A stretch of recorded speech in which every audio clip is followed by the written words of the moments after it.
Assalamualaikum warahmatullahi taala wabarakatuh. Salam sejahtera. Hari ini merupakan hari yang cukup bersejarah dan bermakna bagi kita ahli-ahli parlimen warisan yang telah memberi sokongan penuh kepada pindaan perlembagaan. Pertama, perkara ini adalah berhubung kait dengan persoalan hak dan janji.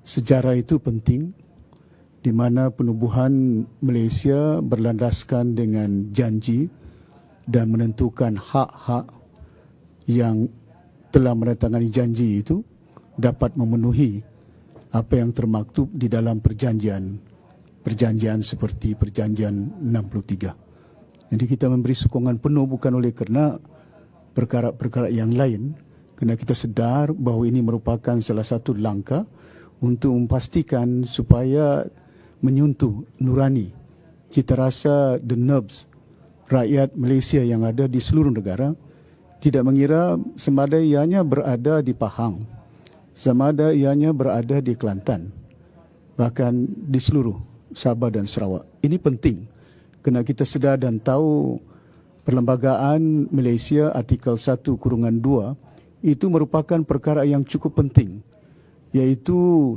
termaktub di situ dalam perlembagaan muka surat yang pertama menyebutkan tentang negara Malaysia dan pembentukan Malaysia yang ada tidak mungkin dapat direalisasikan Malaysia pada hari ini kalau tiada permufakatan di antara wilayah-wilayah, iaitu Tanah Melayu, Malaya waktu itu, dan juga North Borneo wilayahnya, merangkumi Sabah dan Sarawak dan Singapura.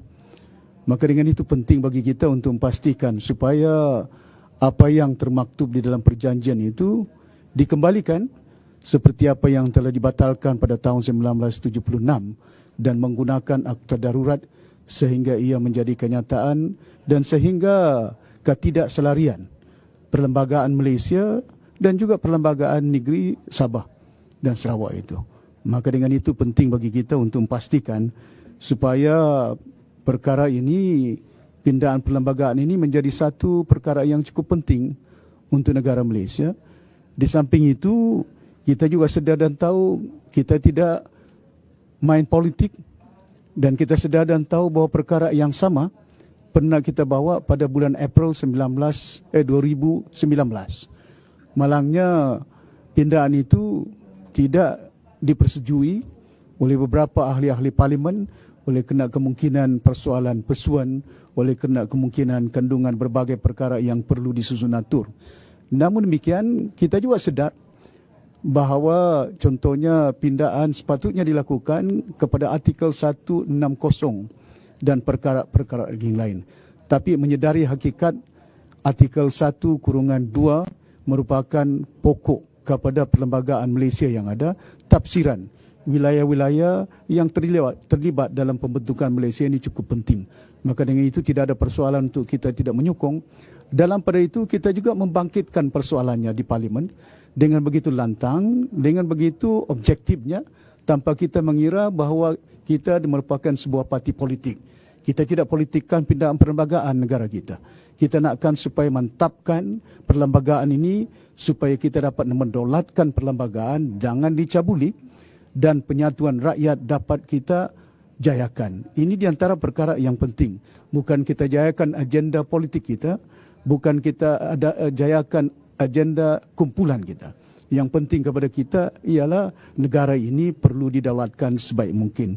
Dan maka dengan itu kita tidak teragak-agak untuk memberi sokongan padu, ya, dan sokongan penuh. Walaupun kita sedar kita tidak tanda tangan memorandum di antara kerajaan yang ada pada hari ini dan juga parti warisan yang ada. Bukan dengan kita tanda tangan memorandum maka kita bagi sokongan ataupun tidak bagi sokongan. Tapi kalau ia kepentingan rakyat, bukan oleh kerana ada himbuannya keuangan itu untuk pembangunan ke, untuk kita hulurkan kepada kita, maka kita perlu menyokong. Dengan itu saya melihat perkara ini perlu kita jayakan sebaik mungkin Dan saya juga bangkitkan supaya beberapa perkara, bukan hanya artikel 160, malahan juga apa yang telah termaktub dalam perjanjian dan permufakatan pemerintahan dahulu, di mana beberapa inisiatif yang kita telah lakukan, contohnya 21 perkara dan 17 dah pun dipersetujui. Yang tinggal ialah 4 perkara yang termaktub dalam benua lautan yang perlu juga dijayakan di masa akan datang.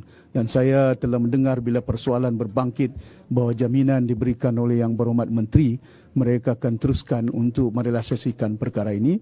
Maka dengan itu kita terus memberi sokongan tentang pindaan perlembagaan ini. Terima kasih banyak. Okey. Tak ada soalan? Any question? No? All the same. You're from where? Bernama? Tak ada? Okey, terima kasih. Dia mau tambah? Ada mau tambah? Nothing. Anything to add? Okay. Terima kasih, Datuk Seri. Terima kasih. Saya ingin tambah saja bahawa Menteri Undang-Undang telah menegaskan bahawa Akta 26, Akta Malaysia 1963 akan jadi rujukan beliau dan rujukan kerajaan selepas ini sebagai satu dokumen yang akan digunakan, diktirafkan dan digunakan dengan pindaan yang akan dibuat di perlembagaan yang akan datang. Kenapa Akta 26 ini penting? Ini adalah suatu reflection, gambaran apa yang ada dalam termaktub dalam Malaysia Agreement 1963. So, please write down that Akta 26 Malaysia Act 1963 is already in existence in the Malaysian law. This is what Wan Junaidi said that he will refer to during any amendment to the Persekutuan. Perlembagaan. Terima kasih. Okay, thank you. Okay. Terima kasih.